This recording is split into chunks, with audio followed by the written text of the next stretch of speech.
자, 우리는 이제 계속해서 요한복음 말씀에 묵상하고 있는데요. 요한복음을 크게 두 부분으로 나누면 이렇게 됩니다. 1장부터 12장까지는 표적의 책이라고 그렇게 보통 얘기를 하고요. 그리고 13장부터 21장까지는 영광의 책이라고 그렇게 나눠지게 됩니다.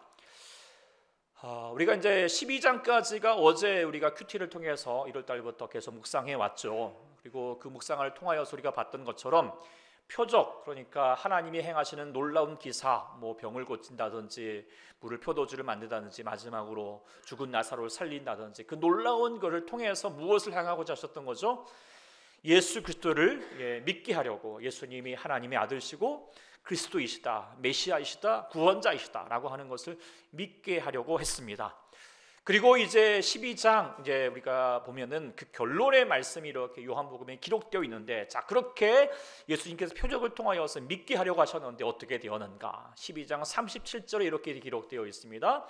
이렇게 많은 표적을 그들 앞에서 행하셨는데 어떻게 되었습니까? 그들이 믿지 않았다. 믿게 하려고 했는데 믿지 않았다. 이거 얼마나 허망한 결과입니까? 정말 또 그런 모습들이 사실 12장에도 나타나 있습니다. 12장에 보면은 예수님께서 예루살렘에 입성을 하시죠. 사람들이 와 환영을 하면서 호산나, 호산나가 무엇이죠? 이제 우리를 구원해 달라라고 하는 그런 칭송입니다. 그렇다면 성공한 것 같잖아요. 환영받는 것 같고 믿는 것 같잖아요. 그런데 그 믿음이 진짜 믿음이 아니죠. 그래서 자기가 원하는 거, 바라는 거, 그 욕심으로 환영하는 척 할 뿐이었죠. 가짜 믿음이었습니다. 그래서 그들 군중들이 나흘 만에 완전히 돌변하여서 예수님을 십자가에 못 박으라 라고 이렇게 변해버렸던 모습들을 보게 되면 그 믿음이 아니었고 믿지 않았던 것임을 볼 수 있게 됩니다.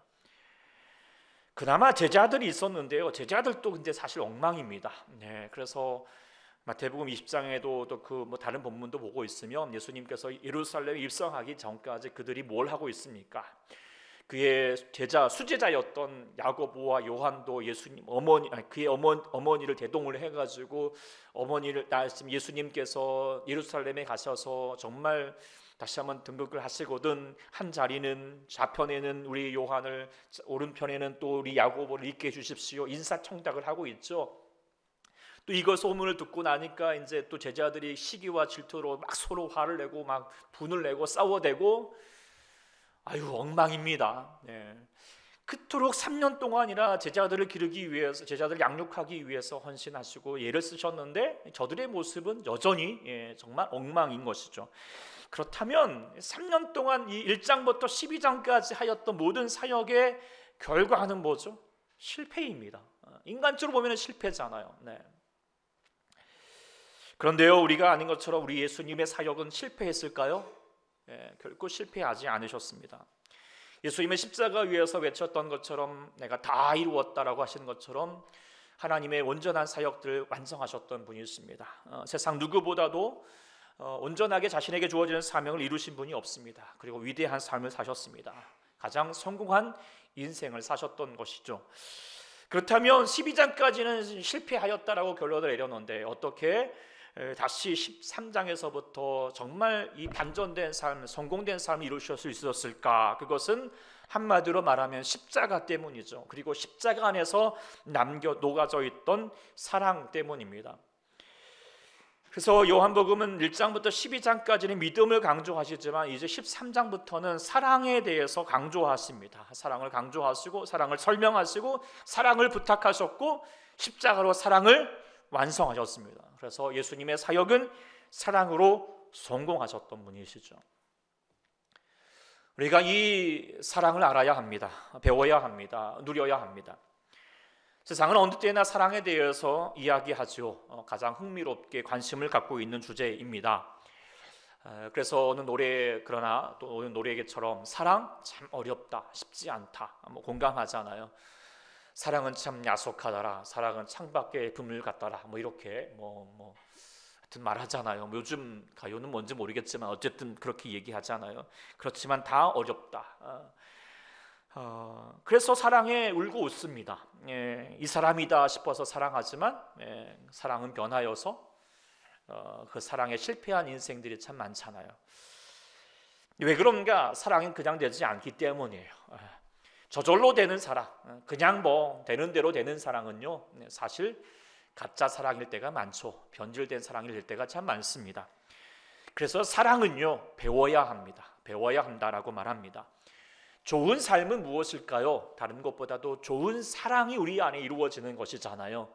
좋은 사랑을 이루어지기 위해서는 어떻게 된다고요? 배워야 합니다. 배우기 위해서는 누가 필요할까요? 스승이 필요하죠. 이 사랑을 정말 잘 가르쳐 줄 수 있는 분이 필요합니다. 그런데 우리에게 사랑을 잘 가르쳐 줄 수 있는 좋은 스승이 되신 분이 누구일까요? 예수님이다. 그건 제가 답을 정해주면서 뭐라고 하죠? 하여튼 뭐 그걸로 제가 말하는 걸까요? 그런 것이 아니고요. 아무리 돌아보아도 예수님만큼 우리의 사랑에 대해서 진솔하게 우리에게 가르쳐 주신 분이 없습니다. 왜냐하면 예수님이 사랑을 가르쳐 주시는 것이 그저 말로써 이론적으로 가르쳐 주시는 것이 아니고요. 그것도 중요하지만 더불어서 우리 예수님이 가르쳐 주신 귀한 사랑은 뭐냐면 자신의 삶을 통해서 보여주셨던 것이죠. 그것이 진정한 사랑의 가르침이죠. 왜냐하면 사랑은요, 이론이 아니거든요. 말이 아니거든요. 실제여야 하기 때문에. 그래서 예수님은 정말 그렇게 보여주셨습니다. 오늘 본문도 그것을 알 수가 있게 됩니다. 우리가 이제 우리 영광의 책이라고 하는 후반절을 우리가 이제 이렇게 보게 되는데요. 오늘 13장 이후에 보면 14장부터 17장까지 다락방 강화라고 하는 아주 긴 설교문이 있습니다.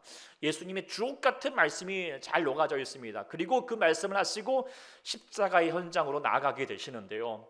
그 귀한 십자가 사건과 설교를 앞두시고 오늘 본문의 말씀이 기록되어 있어요. 바로 세족식, 제자들의 발을 씻기신 사역이 오늘 본문에 기록되어 있습니다. 이 그러니까 예수님 발을 씻기신 사역은 다른 복음서에서는 없고 요한복음에만 유독 기록되어 있습니다. 분명히 의도가 있죠. 어떤 의도였을까요? 예수님께서 이제 십자가로 나가기 하루 전날 저녁에 정말 예수님은 많은 생각에 잠기셨을 거예요. 그리고 제자들에게 많은 말씀을 남기고자 하셨던 것이죠. 그리고 또 정말 그렇게 많은 말씀을 그 저녁에 다락방에서 이루셨지만 그럼에도 불구하고 저들의 정말 이 메시지를 너희에게 전해주는 메시지를 다시 한번 각인할 수 있도록 몸소 행하여 주셨던 것이죠. 행동으로 보이시면서 메시지를 각인시키고자 하셨던 거예요. 어떤 메시지일까? 네, 그것을 정리하면 34절 35절입니다. 다시 한번 읽어볼까요? 시작. 새 계명을 너희에게 주노니 서로 사랑하라. 내가 너희를 사랑한 것 같이 너희도 서로 사랑하라. 너희가 서로 사랑하면 이로써 모든 사람이 너희가 내 제자인 줄 알리라. 예수님께서 제자들을 3년 동안 그렇게 양육하셨고요, 함께 했습니다. 그러면서 내가 너희에게 원하는 것이 있다, 가장 너희에게 전해주고 있는 메시지가 있다. 그것이 바로 계명인데요. 그 계명, 너희가 꼭 이것만은 꼭 지켜야 된다라고 하는 것인데요. 그게 뭐죠? 서로 사랑하라는 것입니다. 그런데 어떻게 살아갈 것인가? 내가 지금 너희에게 해주는 이 발을 씻기고 하는 모습 속에서 봤지? 이렇게 사랑하는 거야 라고 하는 것을 모습을 통해서 내가 너희를 이렇게 사랑한 것 같이 너희도 이렇게 사랑하기를 원한다 라고 그렇게 몸소 전해주고자 했던, 몸으로써 메시지를 전하고자 했던 메시지가 바로 오늘 13장 말씀이다 라고 그렇게 우리가 분명히 볼 수 있습니다. 우리가 이 예수님을 닮아갈 수 있기를 소망합니다. 그리고 이 예수님의 사랑을 우리가 본받을 수 있기를 소망합니다. 우리가 예수 믿는 은혜가 무엇일까? 표적을 구하는 거, 뭔가 내가 예수님 믿어서 뭔가 대단한 일이 일어나고 뭔가 내가 바라는 일들이 이루어져 가고 와 사람들이 놀라운 일들이 이루어지는 것이 예수님을 통하여서 믿는 믿음이 아닙니다. 물론 좋습니다. 귀합니다. 필요합니다. 그런데요, 요한복음 저자가 계속 강조하고 있는 것은 뭐냐면 표적만으로 우리의 삶의 진정한 믿음이 우리 안에 이루어지지 않는다. 예수 믿는 그 좋은 삶이 이루어지지 않는다라고 하는 거예요. 더 중요한 것은 뭐냐면 우리 안에 사랑이 이루어져야 된다는 거예요. 예수 믿어서 사랑을 깨닫고 사랑의 삶을 살 수 있게 되는 것이 예수 믿은 가장 귀한 축복이다.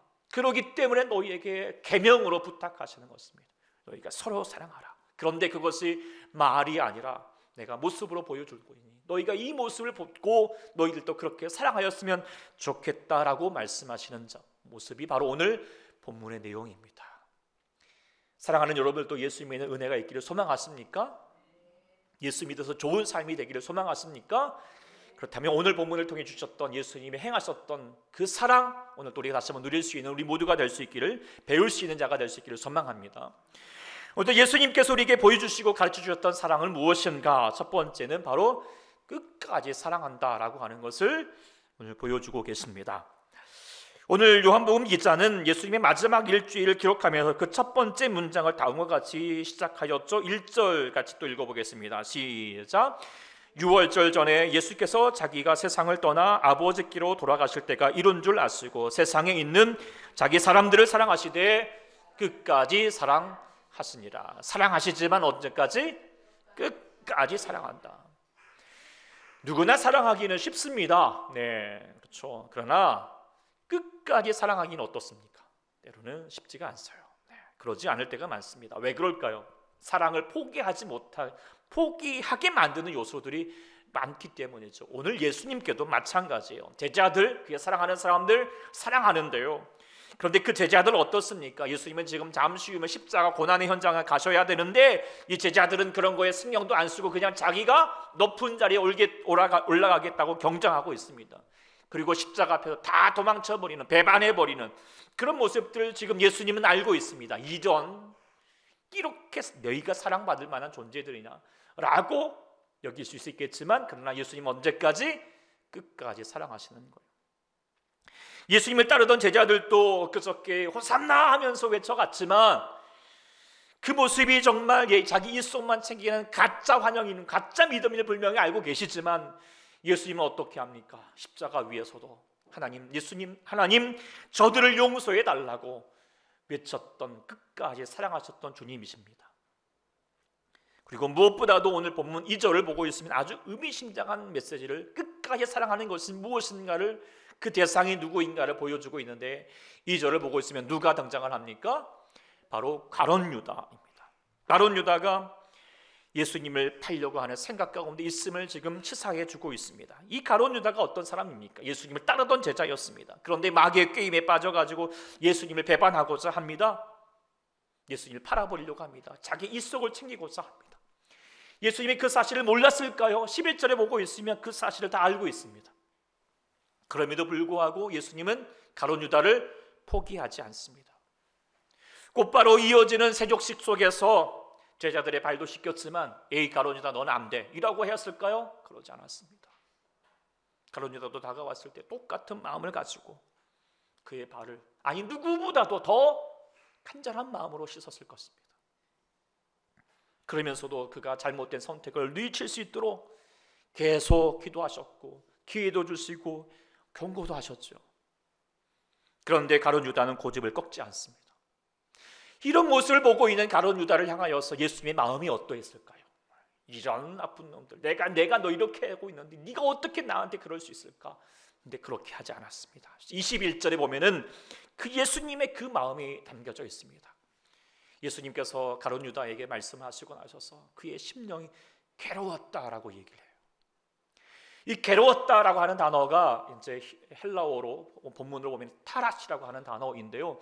이 타라시라는 단어가 언제 쓰였냐면 11장에 보고 있으면 나사로가, 그의 노이였던 나사로가 죽는 것을 보고 마리아가 슬퍼하는 것을 보면서 예수님도 그의 마음에 공감하면서 비통히 여겼다라고 했던 단어가 바로 이 타라시라고 하는 단어입니다.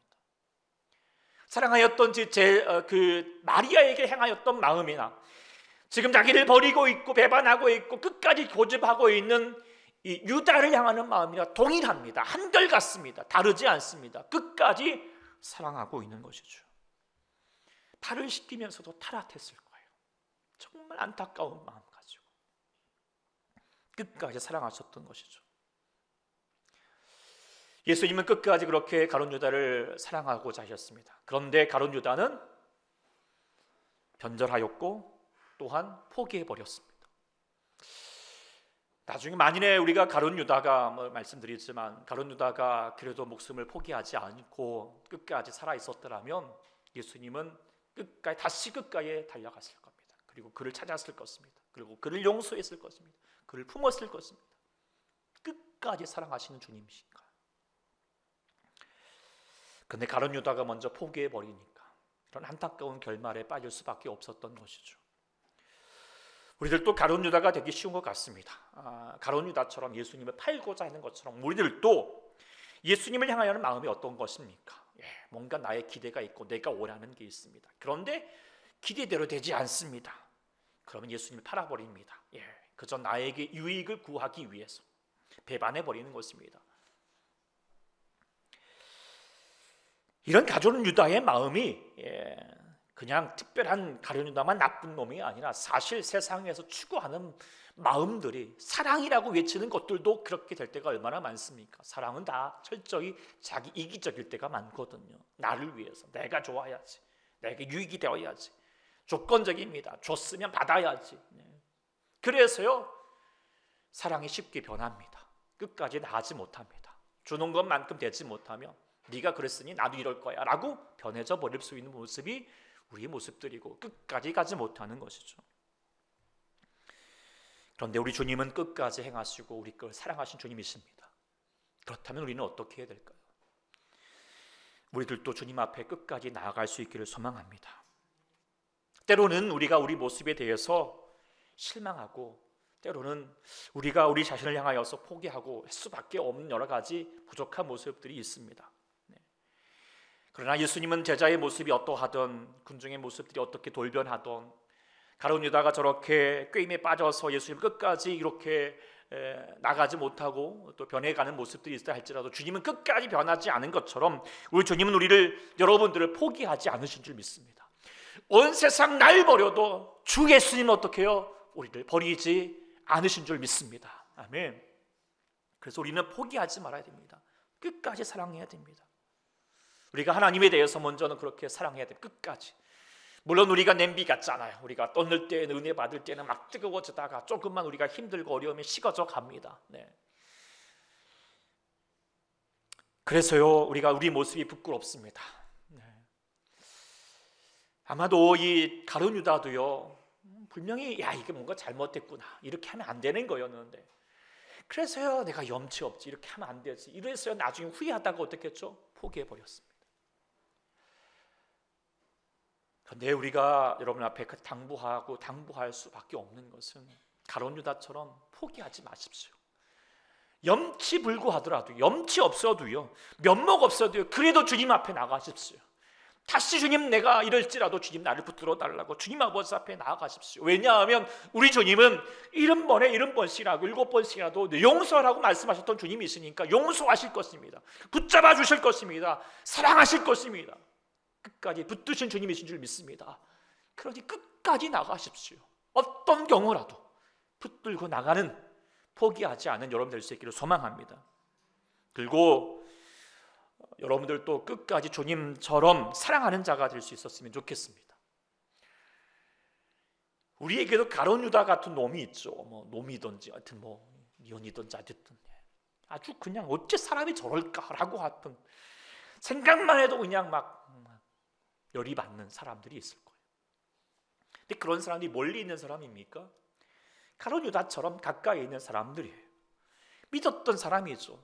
그런데 믿는 도끼에 발등에 찍히니까 에이 너도 당해봐라 하면서 나도 도끼를 드는 경우가 많잖아요.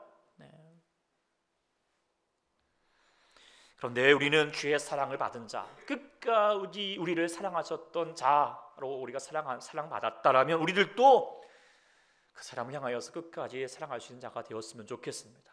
우리가 가졌던 마음, 그 첫사랑, 첫 믿음, 첫 마음 쉬이 변하지 않기를 소망합니다.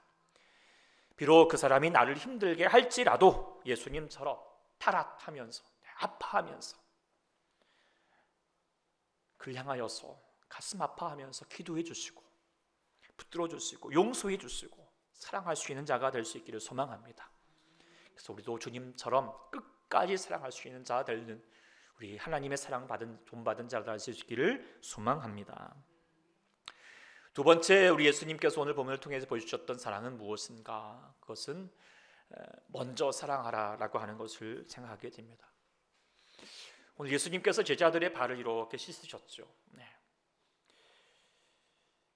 스승이었던 예수님이 제자들의 발을 먼저 씻었어요. 근데 왜 예수님께서 제자들의 발을 씻겨주셨을까요? 간단히 생각하면은 제자들이 예수님의 발을 씻겨주지 않았기 때문이죠.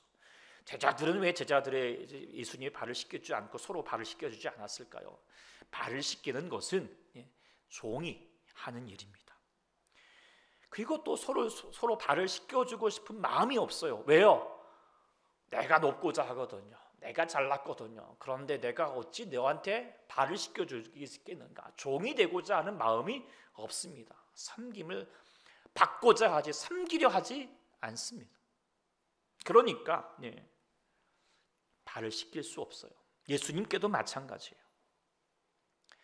그런데 예수님이 어떻게 하십니까? 먼저 저들의 발을 씻겼습니다. 종의 자리로 가셨습니다. 저들의 사랑 싸움에서 이기셨던 거죠. 먼저 사랑하면 지어가는 거니까 먼저 낮아지셨습니다. 마세이 도요토미가 참 사랑은 어디에라고 하는 그 책에 보면은 사랑은 세 가지 차원이 있다라고 그 유명한 말이 있잖아요. 첫 번째로는 만약에 조건을 내세우는 거예요. 너가 이런 조건이 있을 때. 두 번째로는 때문에 사랑, 이유가 있어야 됩니다. 네가 나를 사랑해 줘야 된다. 돈이 많고요, 외모가 있고요, 잘해주니까 이유가 있어야지 사랑하는 것입니다. 이것은요 뭐죠? 상대방이 하는 것 보고, 상대방이 있는 것 보고 그리고 내가 하겠다라고 하는 것이죠. 제자들도 마찬가지인 거예요. 다른 사람이 내 발을 씻겨주는 것 보고 그러면 내가 할 거예요. 아유 내가 그랬을 거예요. 하려고 그랬어요. 근데요 내가 지금 그 사람이 하는 것 보고 지금 제가 안 하는데 내가 어떻게 해요? 이렇게 대답했을 거예요.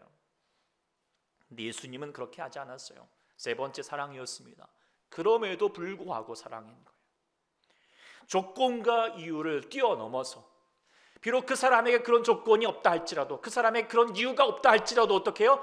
그럼에도 불구하고 내가 먼저 사랑하는 것입니다. 먼저 나아가는 것이죠. 우리 주님이 그렇게 사랑하셨잖아요. 내가 주님 앞에 사랑받을 만한 조건도 이유가 아무것도 갖지 못하고 여전히 완악한 모습이 갖고 있는데도 불구하고 우리 주님은 이 땅 가운데 오시고 우리를 위해서 죽으셨던 그 사랑을 먼저 이루셨던 주님이신 줄 믿습니다. 지금도 마찬가지예요. 제자들 아무도 먼저 나서지 않지만, 아무도 먼저 종이 되려고 하지 않지만, 아무도 먼저 섬기려고 하지 않지만, 아무도 먼저 사랑하려고 하지 않지만 예수님은 먼저 사랑하셨어요. 먼저 낮아지셨어요. 먼저 일어나서 겉옷을 벗고 수건을 가져다가 허리에 두르시고 대야에 물을 떠서 제자들의 발을 하나하나씩 씻겨주셨던 거예요. 그리고 예수님이 말씀하셨죠. 새 계명을 너희에게 주노니 너도 서로 사랑하라. 내가 너희를 사랑한 것 같이 너희도 사랑하라. 내가 너희를 어떻게 해서 먼저 사랑했느냐? 먼저 하셨던 것처럼 너희들도 먼저 하라는 거예요. 다른 사람을 향하여서 먼저 하라는 거죠. 우리도 늘 사랑한다고 말을 해요. 그런데요 내가 먼저가 아니라 네가 먼저, 네가 하는 것 보고 네가 그렇게 해야 하면 나도 그렇게 할게 라고 조건을 내고 이유를 내세울 때가 얼마나 많이 있습니까? You first, you first 라고 그렇게 외치는 우리 마음이 있지 않습니까? 왜 그렇습니까? 내가 하면 지는 것 같으니까요. 뭔가 나의 자존심을 세우고 싶고 내가 높아져 가고 싶은 마음이죠. 그러나 우리는 하나님의 마음, 그 하나님의 사랑을 받은 자들은 낮아져야 합니다. 섬겨야 합니다. 사랑이 우리 안에서 이겨야 합니다. 그러기 위해서는 어떻게 해요? 그 사람 앞에서 져야 합니다. 내려놔야 됩니다. 자존심 내려놓고 어떻게 해요? 그것은 뭐예요? You first가 아니라 I first. 내가 먼저 할게. 내가 먼저 손 내밀고요. 내가 먼저 미안합니다. 죄송합니다. 그리고 사랑합니다. 상대방의 이유와 조건을 뛰어넘어서 그럼에도 불구하고 먼저 사랑할 수 있는 자가 될 수 있기를 소망합니다. 그것이 놀라운 사랑입니다. 힘 있는 사랑입니다. 그 사랑을 이룰 수 있는 먼저 된 우리 여러분들 될 수 있기를 축복합니다. 주님께서 또한 세상에 보여주셨던 사랑은 무엇이었는가? 그것은 바로 사랑하도록 하시는 사랑이었다라고 하는 것을 우리 깨닫게 됩니다. 우리 주님께서 우리를 사랑하실 때 끝까지 사랑하시고요. 먼저 사랑해 주셨고 다 해주셨는데요. 그런데 다 해주지 않으십니다. 끝까지 사랑하지 않으셔요. 제가 이제 예전에 선교를 갔을 때 우리 가난한 아이들 이렇게 이제 현지인 그 아이들 이렇게 보고 있으니까 인간적인 마음으로 불쌍하잖아요. 그러니까 막 돌봐주고 막 먹여주고 뭐 있으면 뭐 하나 더 주고 막 선물 있으면 나눠주고 막 그랬어요. 그런데요, 우리 선배 목사님, 우리 저 가르치셨던 목사 선교사님은 아유 그렇게 하지 말라는, 이해가 안 되는 거. 아니 저 친구들한테 나눠야지. 근데 선배 목사님들은 어떻게 하시냐면, 선교사님들은 막 이렇게 뭐가 있더라도, 선물이 있더라도, 뭐 물품이 있더라도요 안 나눠주더라고요. 그리고요 한 개를 나눠주면 그 친구한테 요구하는 거예요. 너 그럼 뭐 할래? 뭐 해줄래? 라고 그렇게 요구해 주는 거예요. 왜 그랬을까? 나중에 이제 깨닫게 된 게 뭐냐면, 그들에게, 가난한 그들에게 다 도와주는 것이 아님을 깨닫게 되었습니다. 그들이 다시 받은 만큼 돌려줄 수 있는 사람으로 거듭나게 되는 것이, 정말 그렇게 가르쳐주는 것이 더 진정으로 그들을 돕는 것이라고 깨닫게 된 것이죠. 그리고 이것이 생각보다 더 어려운 거예요. 무작정 나눠주는 것보다도 그들이 다시 줄 수 있는 사람이 될 수 있도록 하는 것이 정말 더 중요한 사역임을 많이 깨닫게 됐습니다. 우리가 이제 자녀들을 이렇게, 누구라도 부모님은 사랑하죠, 그렇죠? 근데 어떤 부모는요 자녀들을 망칩니다. 왜 망칠까요? 사랑하지 않기 때문일까요? 아니에요. 부모는 다 사랑해요. 그런데요 사랑이 과하기 때문이죠. 사랑이 너무 끝까지 하는 거예요. 다 해주는 거예요. 그럼 어떻게 되죠? 이 아이가 망쳐져 버리는 거예요. 아무것도 못하는 아이가 되죠. 다 해주지 않고 어떻게 해요? 할 수 있도록 해주는 것이 더 귀한 사랑인 줄 믿습니다. 예수님의 모습이 이 모습이었던 거예요. 오늘 본문에 보고 있으면 예수님께서 제자들의 발을 씻기는데, 이제 베드로가 갑자기 어떻게 선생님께서 이 제자들의 발을 종이 되어서 씻길 수 있습니까? 나는 안 됩니다. 내 발은 안 돼요. 이라고 거절을 했어요. 그랬더니 예수님께서 네가 나 씻겨주지 않으면, 너를 씻겨주지 않으면 너 나와 상관없어. 이렇게 얘기하니까 또 그 말에 놀래가지고, 그래요? 그렇다면 발뿐만 아니라 손과 머리를 다 씻겨주세요. 목욕시켜주세요. 이렇게 얘기했던 거예요. 그랬더니 예수님께서 오묘한 말씀을 하시죠. 10절 말씀 뭐라고 하죠? 예수께서 이러시되 이미 목욕한 자는 발밖에 씻을 필요가 없느니라. 온몸이 깨끗하니. 이게 무슨 말인가 라고 하겠지만, 좀 설명을 하면, 간단히 설명하면 목욕한다, 우리의 몸이 씻어진다 라고 하는 것이 우리의 그냥 더러워진 육체가 씻어지는 것이 아니라 우리의 영혼이 씻어지는 것입니다. 영혼이 무엇으로 더럽혀졌죠? 죄로 말미암아 더럽혀졌어요. 우리의 죄가 어떻게 씻겨질까요? 예수님 그 십자가의 죽으심으로, 십자가의 보혈로 우리를 깨끗게 하십니다. 우리의 상하졌던 마음들, 흐트러졌던 마음들, 더럽혔던 우리의 마음들, 영혼이 깨끗해 목욕시켜주는 거예요. 그런데 그렇게 끝나지 않아요. 어떻게 되죠? 우리는 예수 믿고 나서도 어떻게 하죠? 계속 죄를 지어요? 안 지어요? 죄를 지어요. 더럽혀져요. 우리의 발이 더럽혀지는 거예요. 그러면 우리는 어떻게 해야 되죠? 우리가 또 씻어야 됩니다. 우리의 발을 누가 씻어야 됩니까? 예수님이 씻겨주실까요? 너희 발도 저리되었네. 하나씩 다 씻겨주십니까? 아니라는 거예요. 우리의 죄는 누가 씻어야 돼요? 내가 씻어야 돼요. 어떻게 씻어야 될까요? 고백함으로. 오늘도 우리가 예배 가운데 고백하였잖아요. 나의 죄를 주님 앞에 고백함으로 나의 발을 씻기는 거예요. 우리의 몸은 깨끗해져 갔지만 나의 불에 더럽혀졌던 발을 씻는 것을 우리가 하죠. 그런데 거기서 멈추지 않고 나의 발을 씻길 뿐만 아니라 어떻게 해요? 다른 사람의 발도 씻겨줘야 됩니다. 그게 주님이 원하셨던 거예요. 나의 발을 씻겨, 다른 사람의 발을 씻겨준다. 이게 무슨 뜻일까요? 그 사람의 죄도 용서해 주는 거예요. 사랑하는 거죠. 그 메시지를 담아서 예수님 말씀하셨죠. 내가 너희를 새 계명을 주노니 내가 서로 사랑하라. 내가 너희를 사랑한 것처럼, 너희의 발을 씻겨줬던 것처럼 너희도 누군가의 발을 씻겨주어라, 용서하라, 사랑하라 라고 하셨던 것이죠. 그래서 주님은 우리에게 남겨주신 거예요. 뭐 하도록요? 사랑하도록. 다 사랑해주고 다 해줄게가 아니라 뭐요? 너희가 해야 할 것이 있다 라고 하는 것을 남겨줬던 것이고, 그것을 행할 수 있는 자가 되어갈 때 우리가 더욱더 그 안에서 주님의 사랑이 우리 안에 더 풍성하게 이루어지는 줄 믿습니다. 우리가 주님의 사랑이 실패로 끝나지 않았던 것은 결국 이 제자들이 그 주님의 사랑에 본받아서 사랑의 삶을 살 수 있도록 훈련하시고 가르쳤기 때문이죠. 그런데 이것이 쉽지가 않다는 거예요. 아까 말했던 것처럼 다 해주는 것은요, 물론 그것도 어렵지만 그래도 그것이 나아요. 그런데요, 다 하는 것 끊는 것이 아니라 그가 할 수 있도록 다시 세워주는 것은요, 더 어쩌면 더 사랑이 풍성해야 됩니다. 오래 참아야 됩니다. 깊어야 합니다. 끈질겨야 합니다. 그렇지 않아요? 네. 온전한 사랑이 있어야 됩니다. 세심해야 됩니다.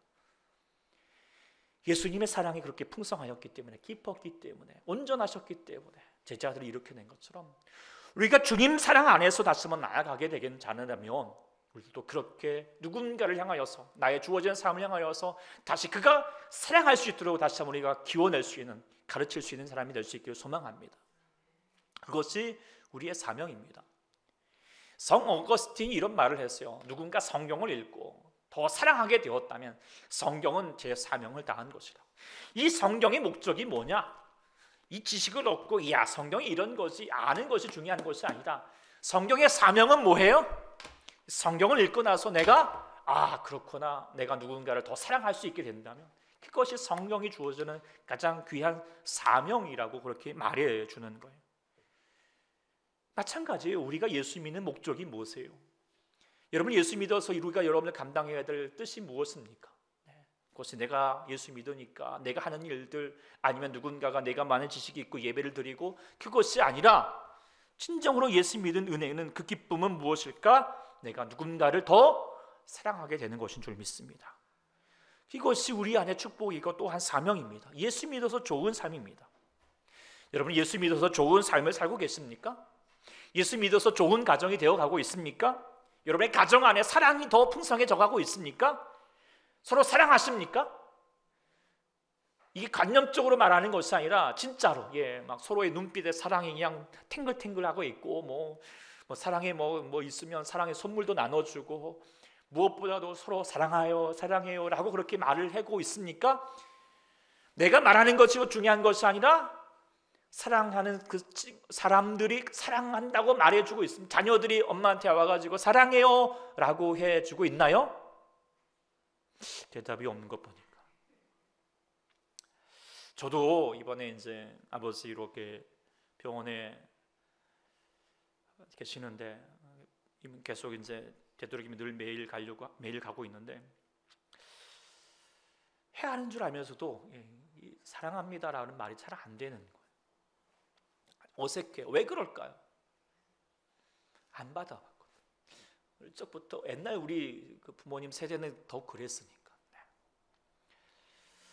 또 말씀 준비하고 계속 또 묵상하면서, 또 또 제가 이렇게 같이 누릴 수 있는 가정이, 있고 있는 가정들 안에서 조금 주의 사랑이 더 이루어져 가니까 용기 되어서 할 수 있게 되더라고요. 그래서 계속 더 일부러라도 하고 있어요. 계속. 많이 늦었죠. 많이 늦었지만 그래도 아버지한테 가서 사랑해요. 많이 어색한 것 같아요. 근데 왜 그럴까요? 사랑은 어떻게 우리가 다시 한번 그들에게 사랑할 수 있도록 해줄 수 있을까요? 방법은 딱 하나예요. 내가 너희를 사랑한 것 같이. 사랑은 말로 되는 게 아니거든요. 어떻게 해야 돼요? 사랑을 먼저 줘야 합니다. 사랑받은 사람이 사랑할 수가 있어요. 사랑받지 못하는데 어떻게 해요? 사랑할 수는 없는 거거든요. 공급되어야 됩니다. 공급해 주셔야 할 줄 믿습니다. 자녀들 많이 사랑해 주십시오. 우리 친구들 서로 사랑합니다. 우리 교회는 뭐 하는 곳이에요? 사랑하는 곳이에요. 사랑을 전해주시는 거예요. 그리고요, 끝나지 않고 또 뭐예요? 사랑을 보여줘야 해요. 나타내야 돼요. 어떻게 해요? 끝까지. 그리고 그 사람을 더 넘어서 가룟 유다 같은 사람을 끝까지 사랑하시고 먼저 사랑할 수 있는 자가 될 수 있기를 소망합니다. 그러면 어떻게 될까요? 그 안에 사랑이 에너지가 될 것입니다. 내가 더 사랑할 수 있는 사람으로 변화되는 것이죠. 그것이 교회이고, 좋은 교회이고, 좋은 삶인 줄 믿습니다. 우리 교회가 그런 좋은 교회가 될 수 있기를 소망합니다.